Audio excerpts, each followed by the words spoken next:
Bom dia! Eu sou o Renan, acho que a maior parte já me conhece. Sou casado com a Mi, nós temos um filho de 1 ano e 11 meses, chamado Lucas. Sou fundador da comunidade Casa da Imaculada e é uma grande alegria ter todos vocês aqui conosco, nesse congresso para as famílias, e sim, juntos unirmos força e encontrarmos um bom caminho para as nossas famílias, sim ou não? Esse é o nosso objetivo. Para quem trouxe a Bíblia, gostaria que vocês pudessem abrir lá no primeiro livro, Gênesis, capítulo 1, versículo 27, que nos diz assim: Deus criou o homem à sua imagem, criou a imagem de Deus, criou o homem e a mulher.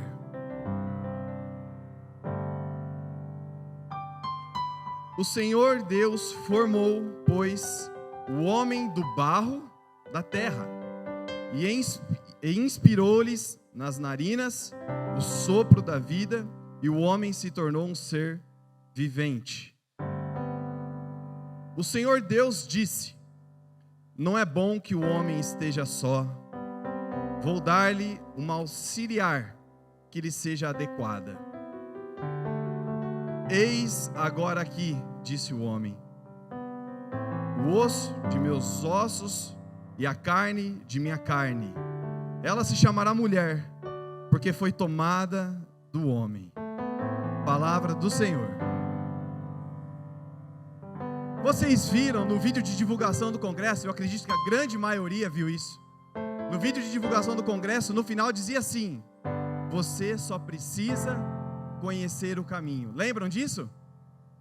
No vídeo de divulgação tinha uma frase no final e dizia isso: você só precisa conhecer o caminho. Em meio a tantas opções que nós temos hoje em dia, em meio a tantas dificuldades que nós temos hoje em dia, e nós sabemos qual é esse caminho. Nós sabemos que esse caminho é Deus dentro do nosso lar. O nosso lar, o meu e da Mi, se tiver Deus de forma autêntica, vai fazer a diferença lá fora. Se o seu lar, Rogério, tiver Deus de forma autêntica, vai fazer a diferença lá fora. Se o seu lar, Rômulo, tiver Deus de forma autêntica, vai fazer a diferença lá fora. Se o seu lar, João, tiver Deus de forma autêntica, vai fazer a diferença lá fora. Dai-me lares cristãos, que as ruas sem Deus não nos assustarão. Dai-me lares cristãos, que o mau ambiente não vai fazer com que a gente se isole. Dai-me lares cristãos, que eu não terei receio dos shows e das praias. Dai-me lares cristãos, e eu não terei medo das escolas sem Deus. Mas se não pudermos contar com autênticos lares, em que os pais formem Cristo nos seus filhos, nos assustam e nos assustam muito. As ruas, as praias, o ambiente, as escolas sem Deus, o demônio à solta. Então estamos aqui juntos para assumir a nossa responsabilidade como família e fazer a diferença junto com vocês. Nós somos criados por Deus para sermos santos. Fomos criados por Deus para sermos santos. Esse é o nosso objetivo, essa é a nossa meta, esse é o nosso real papel, tanto do homem quanto da mulher. Santo Inácio de Loyola diz uma frase assim: primeiro o homem, depois o santo. O que Santo Inácio está querendo nos dizer? Ele está querendo nos ensinar que não há vida espiritual caso não haja um alicerce muito bem fundamentado nas virtudes humanas, cada qual no seu papel, nas virtudes de mulheres, nas virtudes dos homens, mas não há um alicerce espiritual. não há vida espiritual caso não haja esse alicerce. E esse alicerce nós encontramos na família. Numa família autêntica, numa família que tem Deus como centro do seu lar. Que cada lar que está aqui essa manhã possa assumir de forma autêntica a presença de Deus, para que assim nós possamos viver como bons católicos. Estamos aqui hoje para falar sobre o papel do homem, esposo e pai. Papel da mulher, esposa e mãe. A masculinidade em si, quando nós falamos da masculinidade em si, ela não está em crise. Mas o viver da masculinidade está em crise, sim ou não? Quem concorda, levanta a mão aí. Os homens, então as mulheres também. Está em crise o viver da masculinidade. Quando aconteceu a Revolução Industrial, os homens e as mulheres também, mas aqui me atenho aos homens, eles saíram então da proximidade dos seus, da família, para se deslocarem para a indústria. A grande questão é, antes não era necessário pararmos e falarmos sobre esse assunto para que teoricamente fosse ensinado aos garotos como se portar e como ser homem. Aprender a ser um bom esposo, aprender a ser um bom pai, mas era apenas vendo, porque o pai estava muito próximo. Mas a Revolução Industrial aconteceu e nós passamos a sermos enxergados como uma grande massa e não mais o Pedro, que é carpinteiro, o seu João, que é marceneiro, o Lucas, que é encanador, enfim, seja como for, mas sim uma grande massa que saiu do seu lar, saiu da sua casa, na roça, no campo, para ir trabalhar na indústria. E isso foi fazendo com que houvesse fosse desintegrando um pouco a imagem de referência do que é ser homem. Um moleque, um menino que deseja ser homem, ele tem que viver 3 imperativos. Esses 3 imperativos é o procriar, repitam comigo, procriar, prover e proteger. Procriar, prover e proteger. Um menino que quer se tornar homem, ele precisa viver esses 3 imperativos. Um moleque que talvez já está na idade adulta e ainda não vive esses 3 imperativos, é onde entra a grande crise da vivência da masculinidade. A masculinidade em si não está em crise, como eu disse.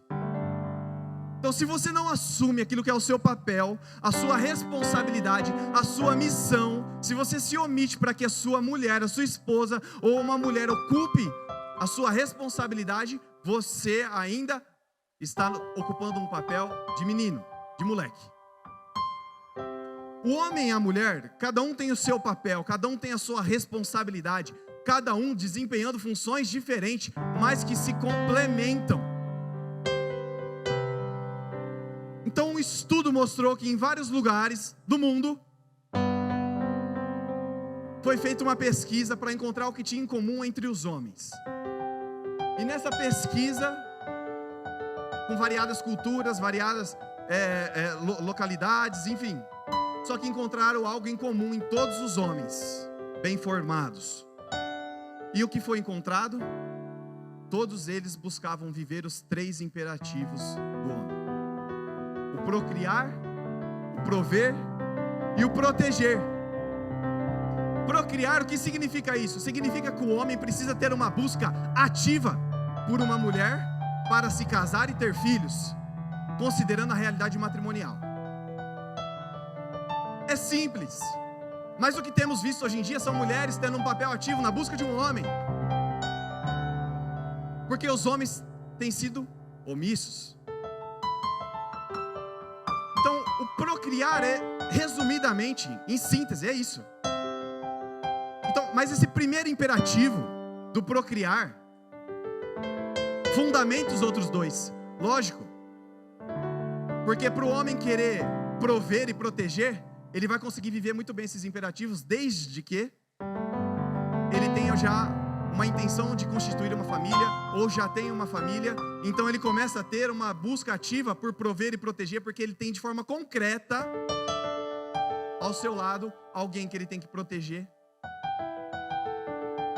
alguém que ele tem que se mover para prover e dar o sustento. Então esse primeiro imperativo do procriar fundamenta os outros dois. E quando nós olhamos para um segundo imperativo, que é o prover, é justamente o que cabe ao homem buscar situações e condições financeiras para trazer o sustento para sua família, para sua casa. Mas muitos homens se sentem perdidos de não saber como fazer isso exatamente. Porque, vou dar um exemplo, tem aí um jovem que está se formando e está pensando em se casar. E tem os custos que envolvem tudo isso para constituir uma família, não só em si o casamento. E aí ele ganha um salário mínimo. Então, ele não sabe pegar aquele recurso e começar a raciocinar e buscar uma forma de multiplicar aquele recurso. Ou se não conseguir multiplicar aquele recurso em si, arrumar uma segunda fonte de renda.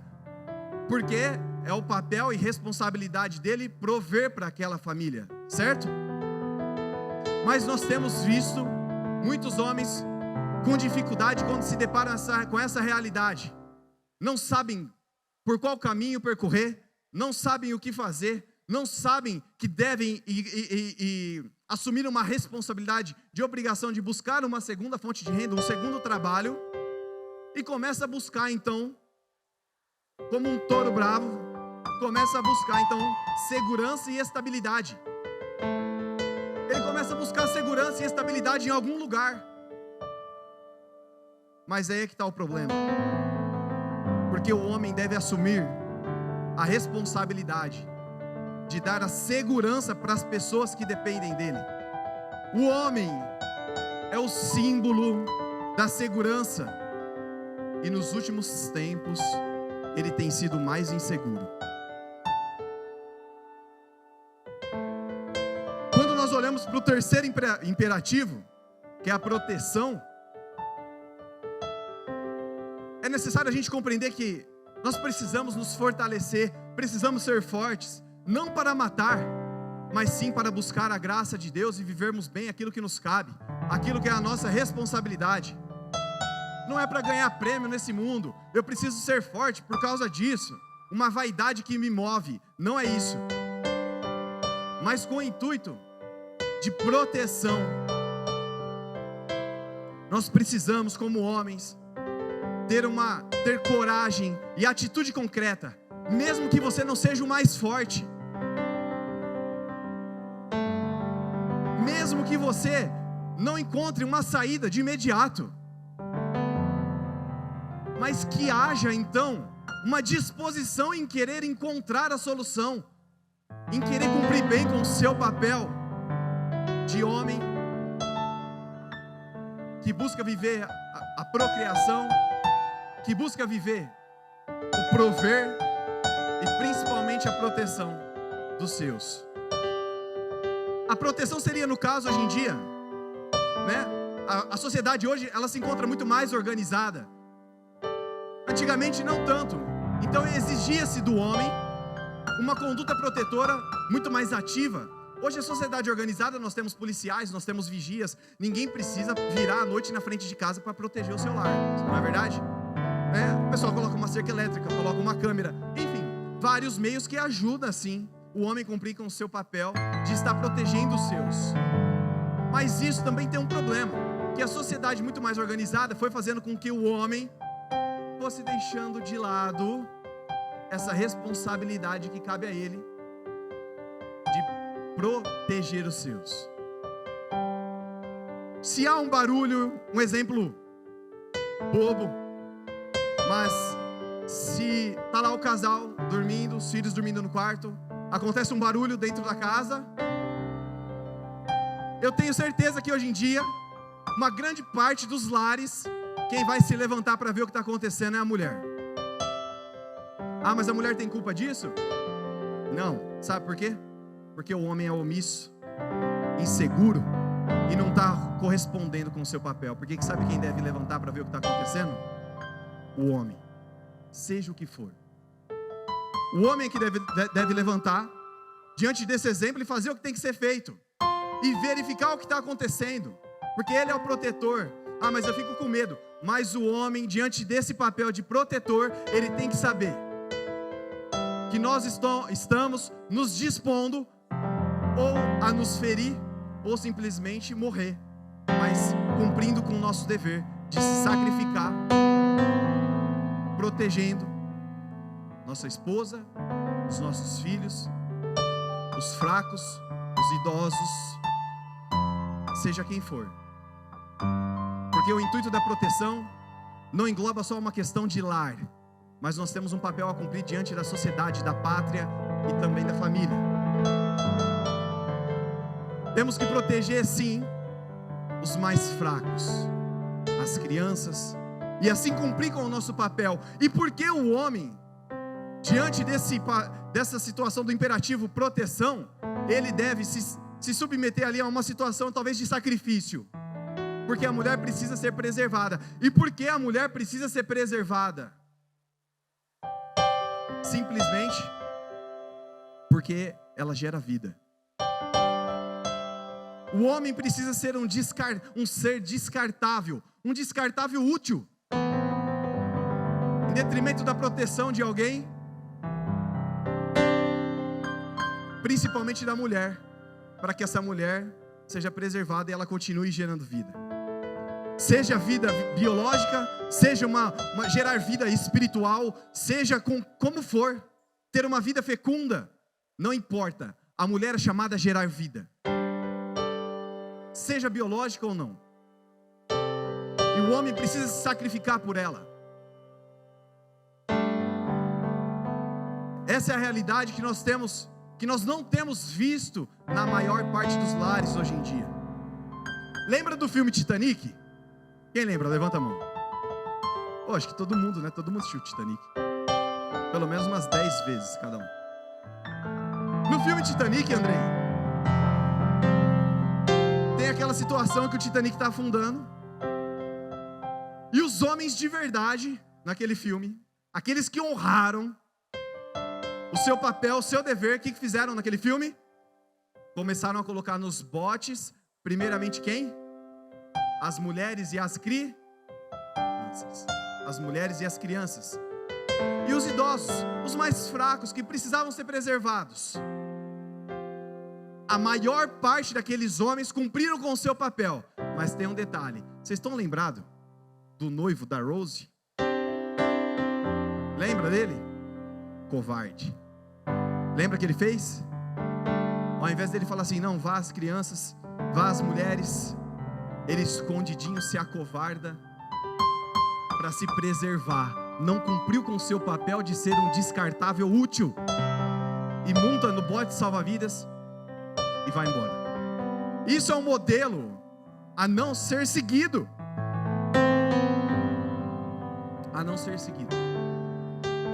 O modelo a ser seguido é aqueles homens que sacrificaram para salvar as mulheres, porque precisavam ser preservadas, porque elas são geradores de vida, e não só geradoras, mas educam crianças para compor uma sociedade. Então nessa questão a mulher tem um papel fundamental, socialmente falando, superior à do homem. E essa realidade vai nos mostrando qual é o nosso real papel e o que nós devemos fazer. Porque um homem respeitável, ele deve se oferecer para ser visto a todo instante, e não ficar trancado no lar que nem uma galinha no poleiro, não. O homem tem que ser homem entre homens. Se tem uma guerra, quem é chamado? O homem. Se é um trabalho hostil, quem deve assumir? O homem. Se é um trabalho perigoso, quem deve assumir? O homem. Então, essa questão da proteção hoje em dia, nós temos visto que tem sido deixado de lado, de uma certa forma, justamente pela forma como a sociedade está composta. Tem exigido menos responsabilidade do homem, mas é importante que a gente tenha em mente esse imperativo, que é a proteção, para que a gente possa bem viver. Porque se nós vivermos o nosso papel como homem mesmo, de procriar, prover, proteger, nós estamos trazendo uma estabilidade e um alicerce fundamental para a nossa família. Do contrário, a nossa família está sendo constituída sobre areia. Esses 3 pilares, essencialmente masculinos, lógico, muita gente recrimina dizendo, olha, mas uma mulher também pode prover, olha, uma mulher também pode fazer isso, pode fazer aquilo, mas a questão que eu estou levantando aqui agora, não é uma questão de capacidades. Eu sei que aqui no nosso meio tem mães heróicas, mulheres guerreiras, nós sabemos disso, mas o que nós estamos levantando aqui não é o fato de não ter capacidade para tal, elas têm capacidade para isso também, mas a questão é que as coisas estão se perdendo, porque os homens têm sido omissos, porque a prática ativa disso é inerente do homem, está no homem. Agora, quando o homem não vive um desses 3 pilares, nós começamos a encontrar problemas. Vou citar um problema quando o homem não vive um desses 3 pilares. Um dos problemas é a questão da sexualidade. A gente tem visto problemas com a sexualidade lá fora, sim ou não? Sim, nós temos visto. O homem que não se preocupa com o trabalho, o homem que não se preocupa com o prover, que se esforça muito pouco, ele dá muita ênfase, sabe para quê? Para as mulheres. Ele só quer se relacionar com várias mulheres, ele só quer existe uma lacuna no seu coração afetiva. E ele começa a querer buscar isso em festa, a vida dele vira uma eterna infância, a vida dele vira uma eterna festa, não amadurece. A realidade disso, o grande problema disso, é que leva o homem à pornografia. Muitos homens estão na pornografia justamente por não cumprir os 3 imperativos que lhe cabem. Esse é um dos motivos. Sabe por quê? O homem que não assume a responsabilidade, ele é irresponsável. O contrário da responsabilidade é irresponsabilidade. E o homem que é irresponsável, o culto máximo da irresponsabilidade é a pornografia. E quando nós olhamos para a maturidade de um garotinho que precisa se tornar homem, é necessário que se faça uma coisa na educação desse pequeno: que depois de um tempo de vida, ele seja desvinculado do universo materno, que ele fique mais próximo do pai. Não que ele vire o rosto para a mamãe, não é isso. Que a mamãe ampara, a mamãe é mais cuidadosa, o carinho de mãe não tem igual. Mas ele precisa, o pequeno garoto, ele precisa viver a realidade do universo masculino, se aproximar do mundo do pai, para ele ver aquele micromodelo a ser seguido, para que um dia ele se torne aquele que ampara, cuida da sua própria família e também da sociedade. A maior parte dos homens que não amadurecem, não se separa dessa realidade materna, a maior parte dos homens sofrem com a pornografia, porque buscam saciar afetivamente aquilo que já deveria ter sido saciado ainda na sua infância, cumprindo com o seu papel através daquilo que o pai ensina. O homem que não amadurece, ele precisa sempre do afeto de uma mulher. Só que a vida não é assim, porque esse garoto vai crescer, e talvez esse garoto, você está se identificando com uma situação como essa, e aí você olha essa situação, e aquele garoto começa a buscar mulheres que possam satisfazer a sua carência afetiva. Só que nós encontramos mulheres para satisfazer a nossa carência afetiva assim à nossa disposição? Não. Esse garoto, ele não vai encontrar isso de forma fácil. Onde que ele vai encontrar alguém para satisfazê-lo? Satisfazer a disposição, a hora que ele bem entender, a hora que ele quiser, no mundinho imaginário da pornografia. Seria a válvula de escape. 90% dos homens ligados à pornografia, 90%, estudos relatam isso. 90% dos homens ligados à pornografia ainda estão com um laço na mãe. Tem um laço ainda afetivo na mãe, no universo da mãe.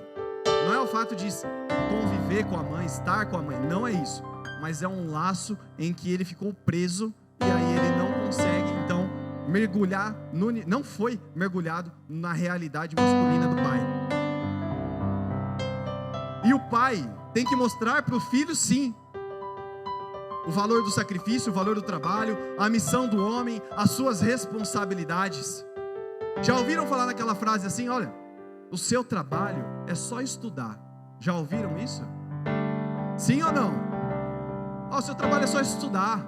Você está estudando, qual é o seu trabalho? Não, eu estudo. Essa frase destruiu uma geração. Essa frase destruiu uma geração. Percebe que essa frase tira das costas do jovem garoto a responsabilidade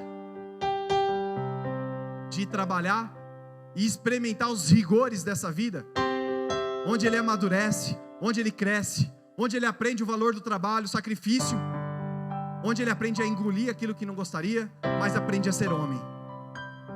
Essa frase destruiu uma geração que nós vemos hoje em dia, que nem estuda, era a geração nem estuda e nem trabalha.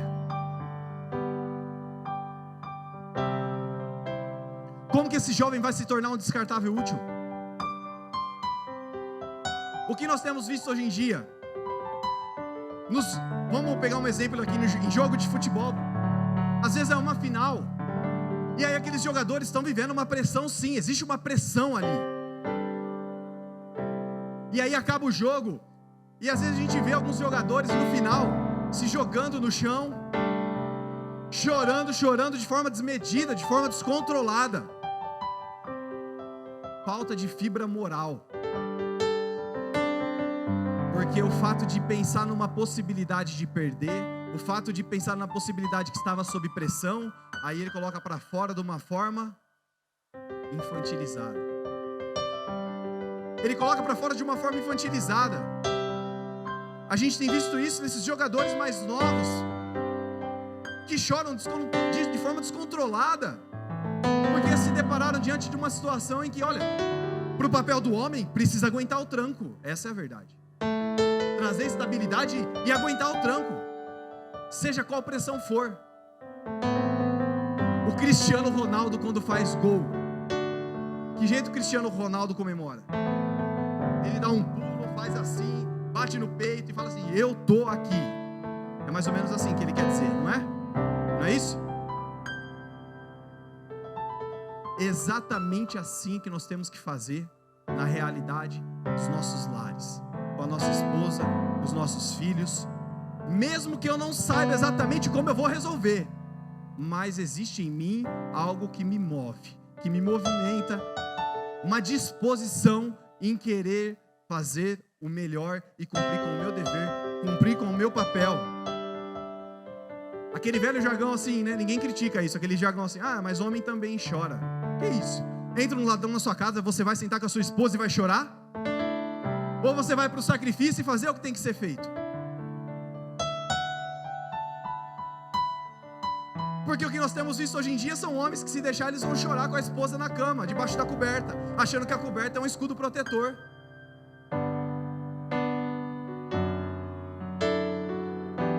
Nós precisamos ter essa ciência de que, olha, quem chora por todas as coisas, quem fica chorando de forma descontrolada, seja porque está com fome, ou seja porque realmente está com uma dor muito intensa, é um bebezinho. Se você chora de forma desmedida, de forma descontrolada, se você não escalona as coisas, você não começa a escalar a forma da reação dos seus sentimentos, olha, você é um bebezinho ainda. Ninguém pode contar com você, você é reserva da vida, você não é titular da vida, a vida não pode contar com você. Se eu agir assim, a vida não pode contar comigo. Nós temos que nos colocar à frente e fazer o que tem que ser feito. Não dá para ficar chorando por tudo. Agora, Renan, mas homens choram. Agora escrevam abram os ouvidos, abram o coração, que eu vou dizer os motivos de um homem, realmente homem, que chora. Chora, homem chora. Chora de compaixão. Repitam comigo: compaixão. Homem chora de compaixão. Diante de um milagre. Milagre. Compaixão e milagre. Homem chora de compaixão, chora diante de um milagre, chora ao sentir a presença de Deus, chora quando está deslumbrado com a beleza e com a bondade. Homens com fibra moral choram por esses motivos. Choram na perda de alguém muito querido, alguém da sua família. Aqui eu não estou dizendo que nós devemos ter um coração de pedra, mas nós devemos ter cuidado da forma como estamos reagindo diante das situações que exigem de nós, muitas vezes, trazer estabilidade para a esposa, como o Andrei trouxe naquele hospital, quando disseram que ele poderia perder o Augusto. Enquanto a esposa estava chorando, ele cumpriu com o seu papel, ele cumpriu com o seu dever, ele fez o que precisava ser feito, ele colocou em prática uma coisa que nós temos que guardar na manga. Sabe o que é? Engole o choro. Essa frase é muito boa para educar alguém, principalmente homens. Engole o choro e cumpre o seu dever, faz o que tem que ser feito. Homem não deve chorar junto com a sua mulher quando ela está sem esperança, quando ela está para baixo. Não. Homem não chora porque foi traído. Homem não chora porque perdeu o emprego. Homem não chora porque levou umas porradas. Homem não chora porque falaram mal dele. Homem não chora porque está ficando velho, ou qualquer outro motivo usual aí dessa geração que nós temos vivido, uma geração fraca. Diante de uma necessidade da esposa, de uma dificuldade, o homem não deve se abaixar e chorar junto, mesmo que não saiba exatamente como as coisas vão se dar, mesmo que doa, mesmo que esteja rasgado, mesmo que esteja dilacerado, mas é ajudá-la a se levantar, enxugar suas lágrimas e mostrar que está disposto a fazer aquilo que precisa ser feito, porque ele é o símbolo da segurança. E essa complementaridade entre homem e mulher, ela é tão rica, ela é tão profunda, que é capaz de gerar uma vida humana. Então, se o homem foi feito do sopro e do barro, ele é mais material. Ele é como uma estrutura de engenharia que sustém o mundo, que sustém a gente para que a gente possa caminhar com segurança. E a mulher, por ser feita da costela, da carne, ela é mais sensível, ela é mais emotiva, ela é mais afetiva. Afetividade é essa liga entre o corpo e o espírito. Então, se a sociedade hoje está doente, é porque falta mulher. E não mulher biologicamente falando, que a gente vê um monte de mulher aqui, mas falta mulher na sua essência. As mulheres têm se transformado em homens, em maior ou em menor grau. E aí a gente chega num ponto de ter que parar e pensar: para que eu fui criada? Qual que é a minha essência? Porque a gente está cada vez mais diante de uma sociedade que você tem que falar que a grama é verde, que a roda é redonda. Porque se deixar, você vê que a grama é verde e as pessoas querem te convencer que a grama é azul. E você fala: mas é verde, não é azul. É azul. Aí você ouve, aí você assiste um noticiário, aí você vê, aí você começa a acreditar que eu acho que é azul mesmo, é um novo tom de azul. E a gente começa a parar de enxergar aquilo que a gente está vendo. Então hoje a mulher acha que o valor dela está nas coisas que ela conquista, nos cargos que ela tem, na posição que ela ocupa no mercado de trabalho.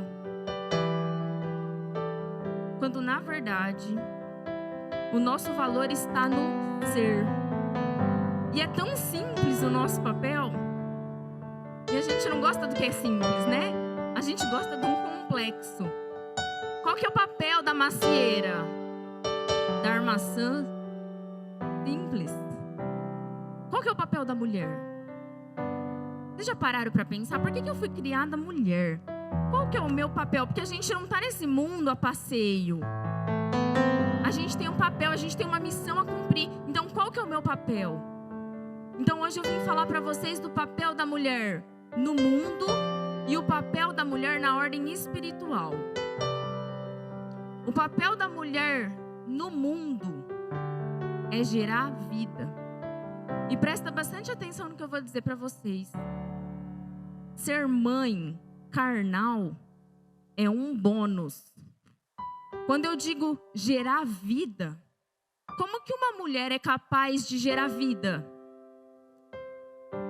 Porque muitas mulheres não podem ser mães biológicas. E aí? Então ela não tem um papel? Muitas mulheres optaram por uma vida religiosa, então ela não tem um papel? Toda mulher é chamada a ser mãe. E São José Maria, escrivá, ele vai dizer assim: não deixa que a tua vida seja uma vida estéril. Ser útil. Deixa rastro. E como que a gente deixa rastro? Amando, cuidando, servindo os outros, se dedicando aos outros, humanizando o mundo, pessoalizando o mundo, olhando com atenção. Sabe por quê, gente? Porque eu conheço pessoas algumas mulheres que não são capazes de gerar vida, ou por uma doença, um problema de saúde. Mas eu vejo o quanto a vida é fértil.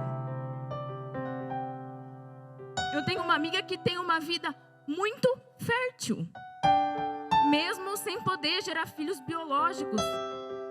E quando eu digo fértil, é fértil no sentido de poder aconselhar, no sentido de poder amar alguém e fazer aquela pessoa que está a ponto de morrer, de entregar a vida, de entregar os pontos, voltar à vida. Seja por um conselho, seja por uma palavra, por uma atitude que teve. A mulher é capaz de gerar vida. Assim como há muitas mães biológicas que são estéreis,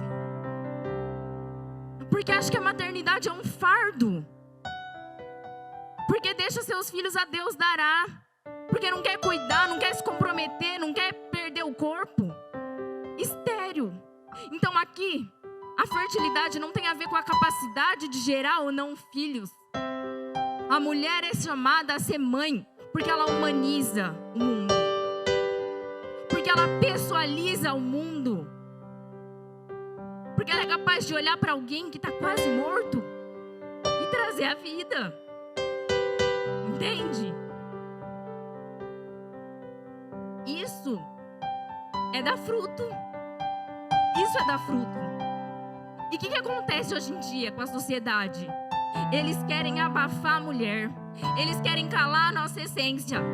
Então a gente vem ouvindo desde pequeno, às vezes dentro de casa ou pelas pessoas lá fora: você é independente, você é autossuficiente, você não precisa de ninguém, você consegue, você pode, trabalha, vai que acontece alguma coisa no casamento, você tem que se virar, minha filha, não dependa de homem, você é autossuficiente, seu corpo, suas regras, você não precisa ter pudor.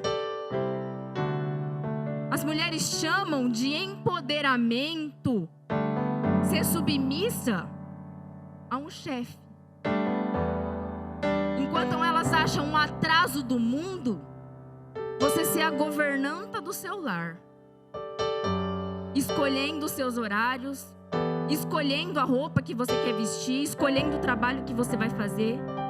Isso é um atraso para o mundo. Então a gente anda traindo a nossa essência.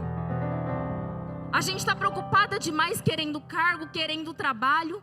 E no mundo material, a gente sempre vai perder, porque o homem ele é linear. Ele começa a vida e ele termina quando ele está velhinho, assim. Então no mercado de trabalho, o homem ele é linear. E a mulher entra no mercado de trabalho, mas ela para se ela engravida, ela para se ela fica de licença. Às vezes ela vai voltar, eles querem colocar outra pessoa no lugar, e ela para, e ela continua. A gente não é linear. Então no mundo do trabalho, que é o mundo dos homens, a gente sempre vai perder.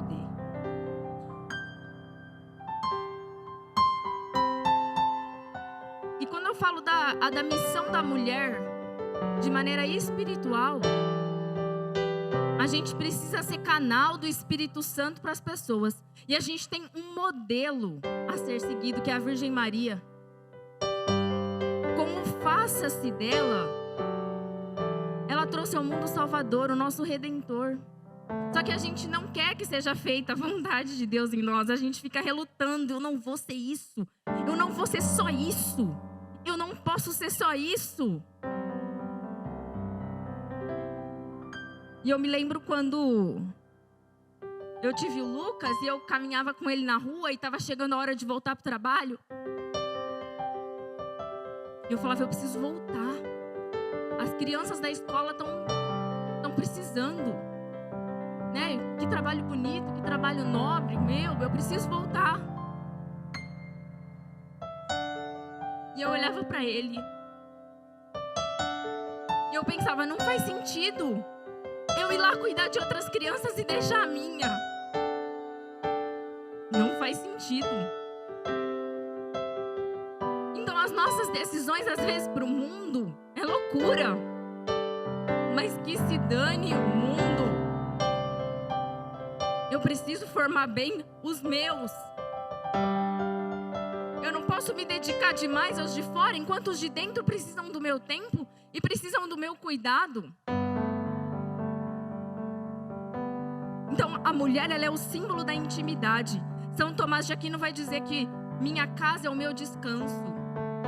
O descanso do homem é o lar. Só que a mulher está ocupada demais lá fora para cuidar do lar, do marido, dos filhos. E a gente vê hoje em dia as mulheres esgotadas. Porque cansada todo mundo fica. Mas a gente vê as mulheres esgotadas. Pensa no leão, que é o rei da selva. Você acha que o leão se esgota de ser o rei da selva? Ele não se esgota porque ele está lá na selva cumprindo o papel dele. Então, se a gente está esgotada, é porque a gente está querendo fazer tudo, até o que não compete a nós. E a gente muitas vezes olha para o nosso marido, para a nossa realidade, e fica pensando: eu precisava de outro marido, eu precisava de outra história, eu precisava trocar de marido, essa realidade não tá boa. E a gente, às vezes novinha, namorando, fica esperando o príncipe encantado. Gente, o príncipe encantado, ele foi criado para as burguesas se distraírem. Nem elas acreditavam em príncipe encantado.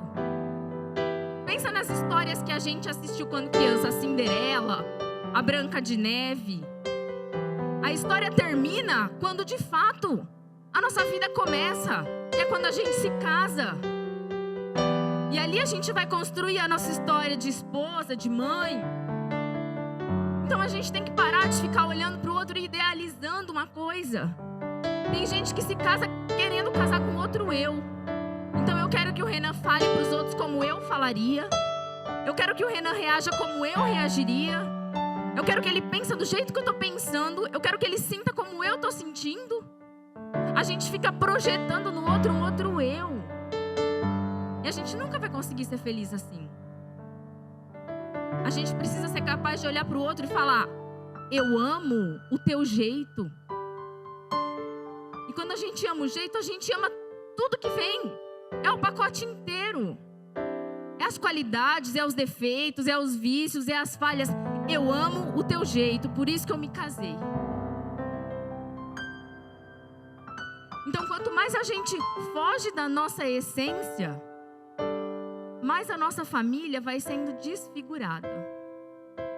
E um lar que seria católico, que seria cristão, ele vai sendo como qualquer outro lar.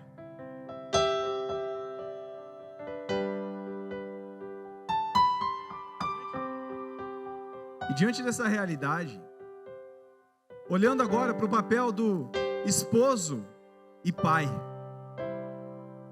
lá em Efésios, capítulo 5, diz assim, um pequeno trecho, não precisa pegar.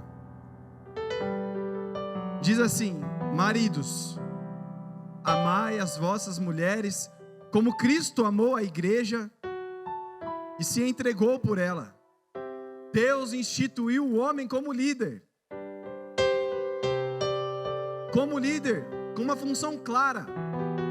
Esse líder deve amar e dar a vida pelos seus, como Cristo deu a vida pela igreja. Devemos amar e dar a vida pelos nossos, assim como Cristo o fez. Como a Mi citou, nós temos vivido, o Andrei comentou, nós temos vivido tempos confusos mesmo. As ideologias invadiram as nossas famílias. Você pega uma pera na mão, querem ficar te convencendo que é uma maçã.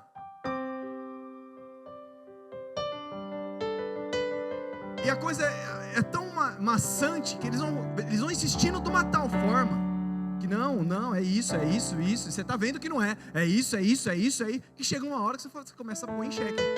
Mas tudo que você aprendeu, mas se você não tiver com uma formação bem sólida, você se deixa levar, você fala, acho que eu aprendi errado, realmente o céu não é azul, o céu é verde, eu aprendi que verde era a grama, mas eu aprendi errado. Séculos e séculos e milênios, sempre foi dessa forma. Agora, de poucos anos para cá, começaram com isso. Uma engenharia que vem de anos e está invadindo os nossos lares. Estão tentando o tempo todo perverter as coisas naturais, fazendo com que as pessoas acreditem que o masculino e o feminino é uma construção social, que não há algo divino ali. Eu li para vocês em Gênesis aquilo que Deus fez, e Deus os criou o homem e Deus os criou mulher. E o fato de homem e mulher ter sido criados por Deus à sua imagem e semelhança não é uma construção social que deve ser dizimada, que deve ser desconstruída. Não é. É algo divino.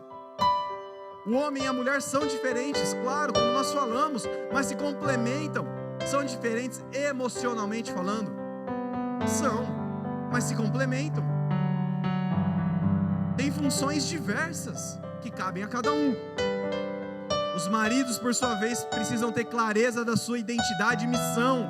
Qual é a minha identidade? Qual é a minha missão? Porque quem sabe a sua identidade e sabe a sua missão, sabe o que precisa fazer. Os maridos estão perdidos porque simplesmente não sabem nem qual é a sua identidade e muito menos a sua missão.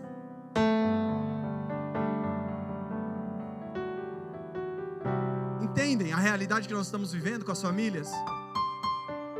Se o marido é o líder da família, a sua autoridade, ela precisa ser precedida por um bom exemplo. A mulher, quando nós lemos lá submissa, ao marido, não é ser uma oprimida, uma obediente, para viver uma tirania dentro do lar, não é isso. A realidade é que ela está sob missão, completando aquilo que falta no marido, para que o marido cumpra o seu dever. Ela está sob missão diante de alguém que ela tem certeza que a ama e é capaz de dar a vida por ela. Agora, se submeter realmente a um moleque que fica no sofá jogando videogame, fica muito difícil mesmo, o termo submissa. Então, essa é a realidade. O verdadeiro chefe de família, ele propõe ali uma segurança física, financeira, emocional e espiritual para os seus. Esse é o verdadeiro chefe. A família sabe que ele daria a vida por ela. Agora, tudo seria mais fácil se nós não carregássemos o pecado original. Quando olhamos lá em Gênesis, Eva estava diante de uma situação crucial: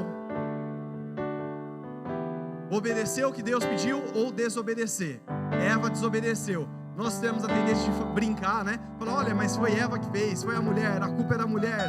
Não, pelo contrário, sabe o que aconteceu? Adão foi omisso, silenciou. É a tendência de todos os homens. Essa é a tendência natural: se omitir, se ausentar, fugir, não cumprir com seu dever. E a mulher se lasca e depois ele é capaz de apontar o dedo para a mulher ainda. Se nós não carregássemos essa má inclinação de querer se omitir, as coisas seriam muito mais fáceis. Mas nós sabemos dessa má inclinação e temos que combatê-la, sabendo que a esposa, a Michelle, espera de mim uma atitude ativa diante das grandes questões que surgem dentro do nosso lar. ela não espera que eu sente e fique quietinho esperando as coisas acontecerem. Ela espera, e eu tenho certeza que quem já é casado ou namora, pode ter certeza que elas vão esperar isso de vocês. Uma busca ativa para resolver as grandes questões. Claro que não sozinho, mas que você seja a estabilidade, a segurança no momento da solução, a disposição em resolver, e não ficar colocando peso nas costas da mulher com todos os dilemas que você vive no dia a dia, mas é engolir várias coisas para preservá-la, para poupá-la. Esse é o papel, essa é a missão, essa é a nossa identidade. Num lar, é importante sabermos disso.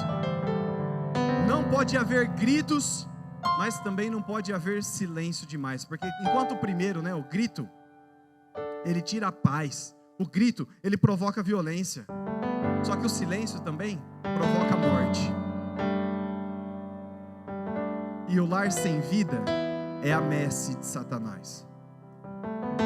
Então, numa família onde eu encontro um marido que não exerce a sua missão, não exerce o seu papel, talvez por vários motivos, como já citei, automaticamente alguém precisa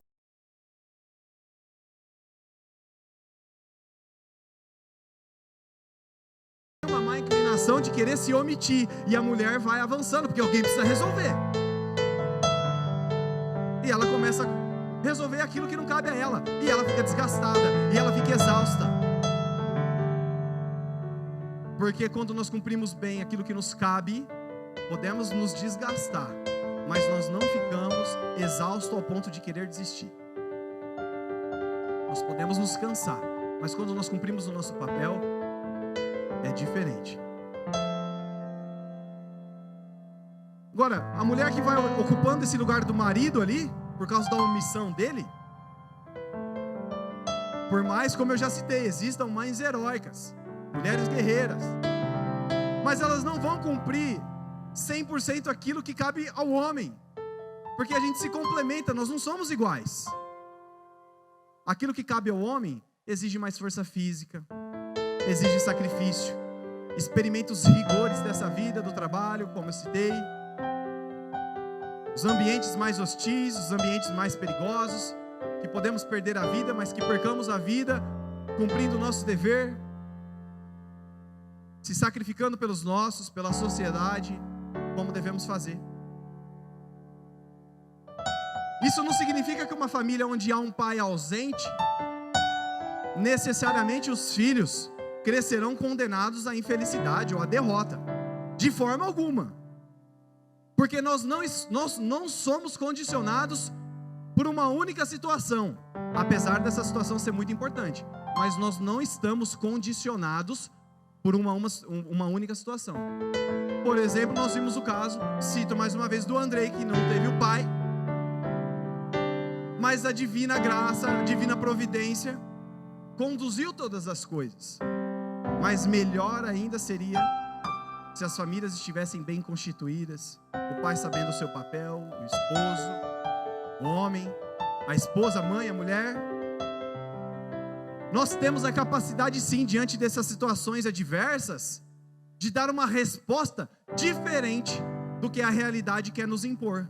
Então, se existe alguém que viveu a realidade de um marido se ausentar, de um pai se ausentar, nós temos, pela graça de Deus, a capacidade de dar uma resposta diferente. Nós não estamos fadados ao fracasso diante de uma circunstância apenas. Cabe ao pai formar o homem e o cristão. Eu preciso olhar para o Lucas e saber que a minha responsabilidade é formá-lo como homem, formá-lo como um bom cristão, unido, claro, com aquilo que cabe ao papel da Mi. Sabe que estudos demonstraram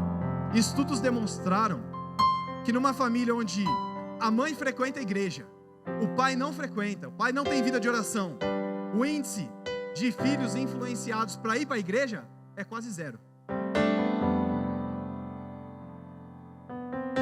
E o contrário, quando a mãe não frequenta, mas o pai assiduamente tem uma vida espiritual, religiosa, tem Deus de forma autêntica no seu lar, a maior parte dessas situações faz com que o filho vá para os caminhos de Deus. Vê a importância do papel do pai na formação do homem, na formação de um cristão.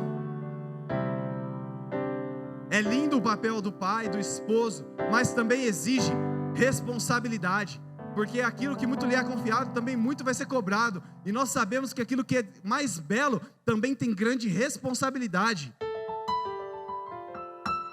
Como o homem tem essa possibilidade, essa tendência de se omitir, a mulher tem uma tendência, uma má tendência de sentimento de posse. Qual é o ponto de equilíbrio das situações? É identificar isso, falar, olha, eu tenho uma má inclinação a querer me omitir diante das realidades que eu preciso me posicionar. Olha, eu tenho uma má tendência de sentimento de posse diante dos meus filhos. Então eu preciso achar o ponto de equilíbrio. É numa conversa entre os dois, para que a gente ache um ponto de equilíbrio e ambos consigam cumprir o seu papel e trazer estabilidade para o filho. O pai que se ausenta muito do lar, não por necessidade ou imposição das circunstâncias, porque tem situações assim. Eu estou dizendo assim, aquele pai que, em detrimento de alguma tarefa, ele se ausenta do lar mais do que a necessidade o impõe. Ou então, o pai que está dentro do lar, mas não dá atenção para os seus, para a sua esposa, para os seus filhos, como deve dar, falham gravemente. Com o tempo, isso tende a transformar num abismo, em que a hora que é exigido do pai uma correção, do esposo, seja com os filhos biológicos, seja num bom conselho, seja a atenção com pessoas que precisam, a hora que é exigido de você isso, há um abismo, você não sabe como conduzir as coisas, porque você estava omisso, você se escondeu, você se acovardou. O bom esposo e o bom pai é como um bom pastor, que não desiste da sua ovelha.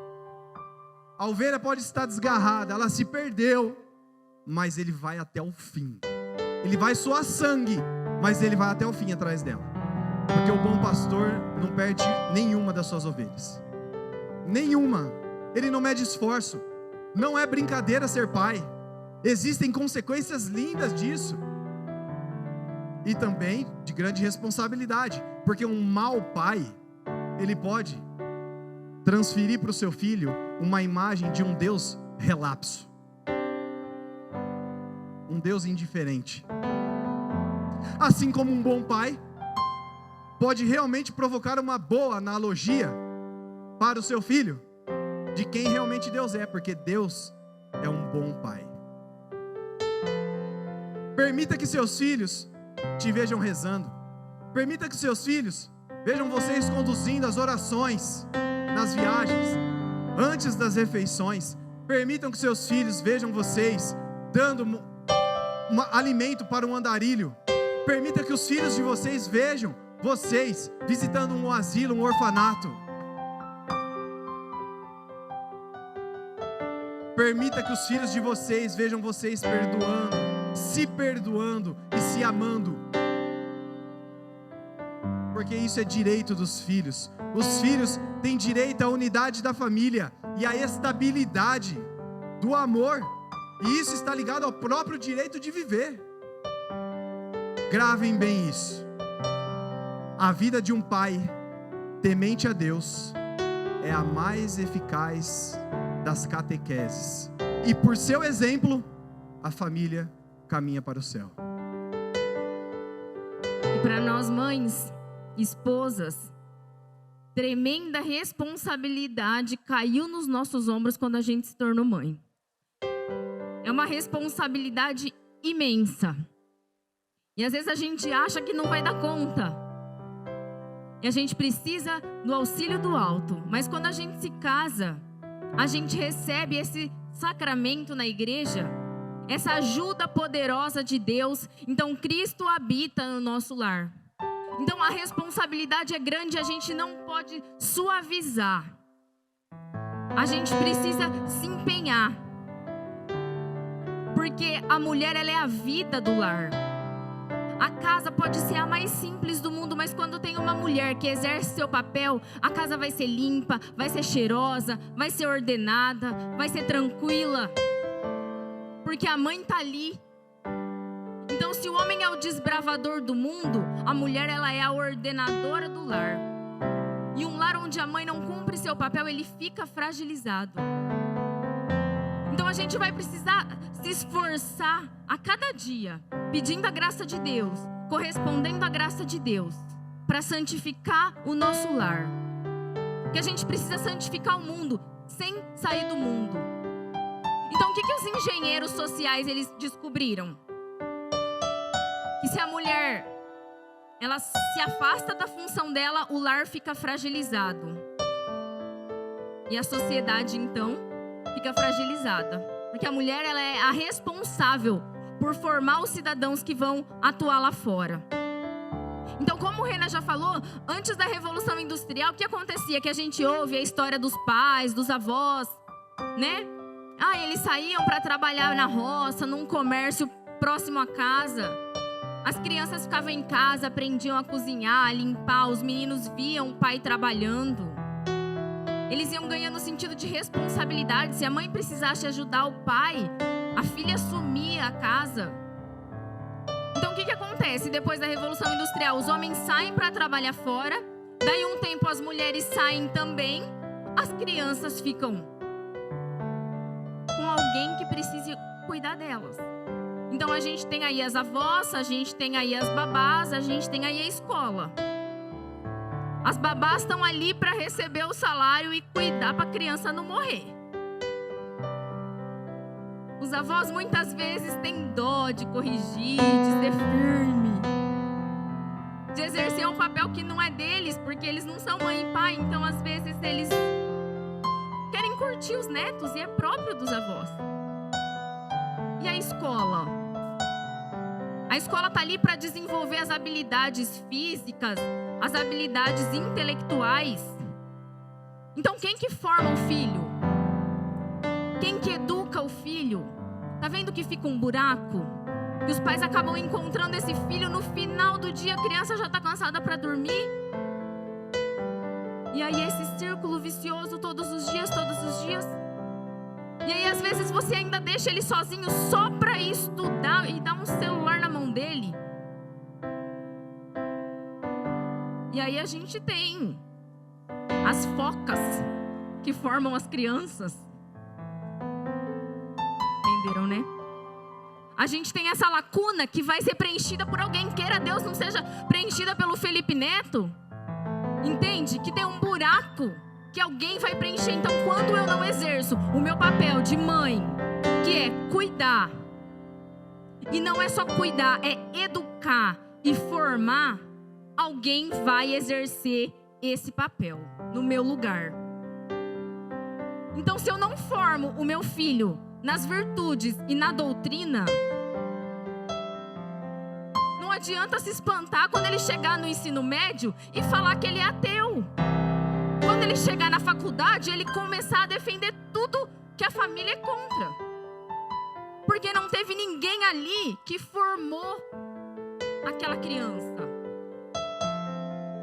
Virtudes e doutrina. Pais, virtude, doutrina. Virtude, doutrina. A virtude não é natural em nós. A gente tem tendência natural de pecado. A virtude a gente precisa formar nos filhos. Assim como a doutrina. Formar a doutrina. A mãe, pelo corpo dela, ela é capaz de acolher essa nova vida que chega. A pele dela é mais macia, a voz dela é mais delicada, ela é mais mansa, ela é mais emotiva. Às vezes ela tem a tendência de falar: ai, filhinho. Aí o pai já vem mais firme. Então tudo na mulher demonstra a sua essência. Então se o homem é capaz de desenvolver um produto, uma ideia, a mulher ela é responsável por formar uma pessoa do zero. Do zero. Ela tem que ensinar tudo. até abrir a boquinha para mamar. Ela forma um ser humano do zero. Que grande é a nossa missão. Quanto não vale isso? E a gente sabe também que muitas famílias, elas se estruturaram de uma maneira que a mulher também precisa sair para trabalhar, para contribuir financeiramente. A gente sabe que muitas realidades são assim, que as mulheres precisam dessa ajuda. A família já se organizou dessa maneira que se a mulher não sair, não dá conta. Mas o que a gente não pode negligenciar? A nossa tarefa de cuidar, educar e formar. Então, a harmonia do lar, ela depende da esposa. A esposa decide o que vão comer. A esposa decide o estilo da casa, o vaso na mesa. Ela dá cara pro lar, a esposa, o tapete. Não, esse vasinho tinha que ficar um pouquinho mais pra cá. Até as roupas, ela fala, vamos, né, dar uma ajeitada. Ó que bonito, meu marido. Eu lembro uma vez, nós estávamos numa loja, passou, eu fiquei do lado de fora do vestiário masculino, os homens paravam assim, fazia assim. Aí virava. Aí a mulher falava, tá bom, ficou bonito. Eles nem sabiam identificar se tinha ficado bonito ou não, elas davam um toque ali. Então a mulher, ela dá essa cara, ela embeleza o mundo, ela traz vida pro lar. Essa é a nossa tarefa, trazer vida pro lar. Fazer da nossa casa um lugar aconchegante, que as pessoas gostem de estar. Então, em relação ao meu marido, porque muitas vezes o marido fica esquecido quando nascem os filhos. Os pais pegam o filho, põem lá no pedestal. E o marido fica de lado. Então, o que a gente tem que fazer? O meu marido, eu tenho uma missão para o meu marido. Amor é uma coisa que eu preciso dar. Dar ao meu marido o meu apoio. Dar ao meu marido o meu ouvido. Dar ao meu marido a minha pessoa inteira. O meu tempo, a minha atenção. Ah, mas você não conhece meu marido. Mas eu sei da promessa que você fez. E até que a morte nos separe. A gente vai junto.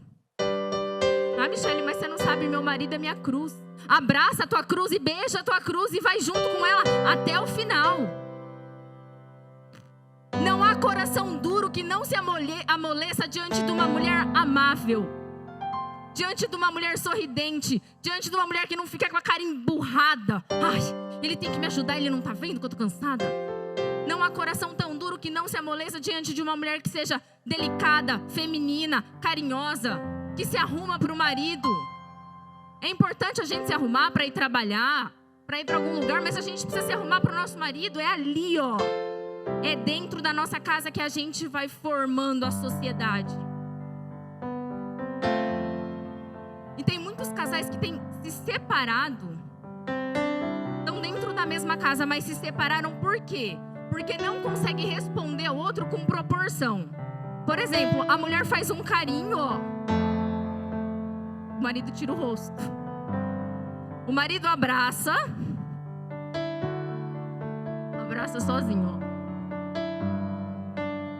O outro precisa sentir o peso do corpo, literalmente falando. Às vezes um vem e põe a mão assim, ó. O outro meio que tira. Não tem motivo, mas dá uma...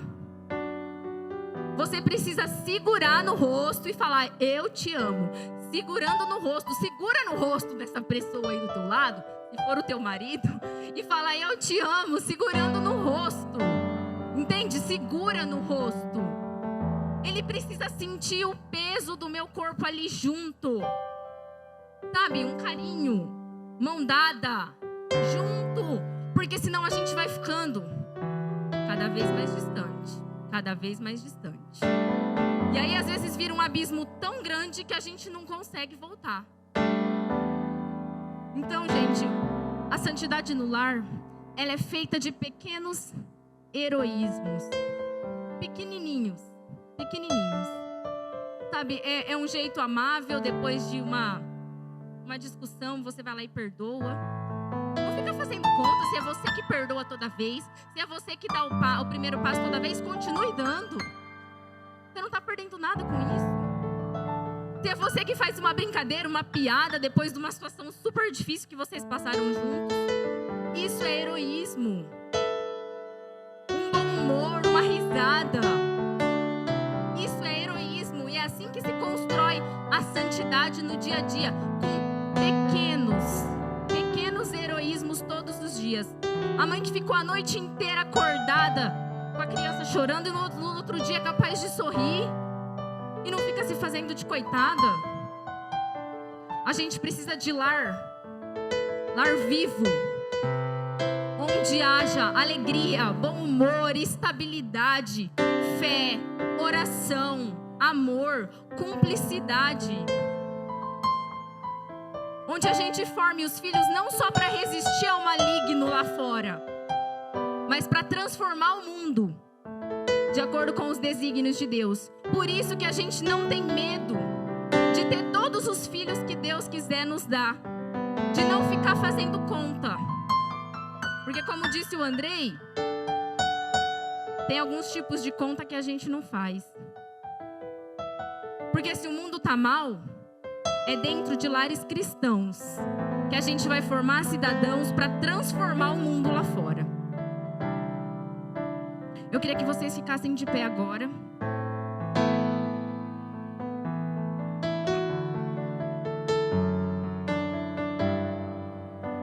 Se você quiser fechar os seus olhos. Mulheres, mães, esposas, homens, maridos, pais. Que a gente se consagre verdadeiramente à Virgem Maria. Porque Maria é mãe, e mãe é a personificação do amor. Santa Mônica, mãe de Santo Agostinho, rezou muito pela conversão do filho dela. Muito, muito, muito. Chorou muito pela conversão do filho dela. E um dia o bispo falou assim para ela: continue a rezar, Santa Mônica. Mônica, né? Ela não era santa ainda. Pois é impossível que se perca um filho de tantas lágrimas. Ela foi santa e o filho dela, por quem ela derramou tantas lágrimas, foi santo e doutor da igreja. Então eu não sei como está a sua realidade de família, se teu casamento está quase ruindo, se os teus filhos caminharam por outros lugares. Não desista. Arregace as mangas e vamos lutar pelas nossas famílias. É impossível que se perca um casamento por tanta oração. É impossível que se perca filhos com tanta oração. É impossível que se perca. Não passe a mão na cabeça dos seus filhos se vocês verem que eles estão caminhando pelas trevas e fala: filho, se você está feliz, eu também estou. Não é assim. Enquanto a gente viver, a gente vai lutar pelos nossos. E quando a gente chegar no céu, Deus vai pedir conta daquelas almas que Ele nos confiou. Então entrega para Nossa Senhora agora o teu coração, as feridas que você carrega no teu coração, todas as dores, os medos, as inseguranças. Fala: mãe, eu preciso do teu auxílio para ser uma esposa segundo a vontade de Deus. Eu preciso da tua ajuda para que a minha casa seja uma casa viva. As coisas andam meio mortas por ali.